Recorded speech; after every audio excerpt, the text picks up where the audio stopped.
यशवंत प्रकाशन संपादित ल. ग. तथा बापूसाहेब मराठे संकलित श्री ब्रह्मचैतन्य गोंदवलेकर महाराज यांच्या हृदय आठवणी या पुस्तकातून आपण महाराजांच्या स्मरणिकांचं वाचन करत आहोत. आठवण 8. आपले यश हे भगवंताच्या कृपेचे फळ समजावे. एक मोठे तुरुंगाधिकारी होते. आपल्या कर्तबगारीची मोठी बढाई ते लोकांसमोर मारीत. श्री महाराजांना एकदा ते भेटले.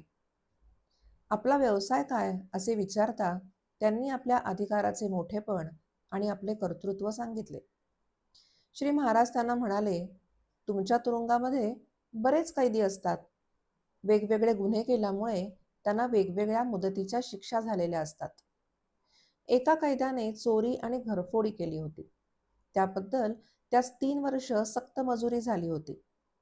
पण शिक्षेच्या काळात त्याने आपले वर्तन चांगले ठेवले आणि सुटून आल्यावर तो लोकात बढाई मारू लागला की 3 वर्षाच्या तुरुंगातील काळात आपण कोणाकडून फट म्हणून घेतले नाही.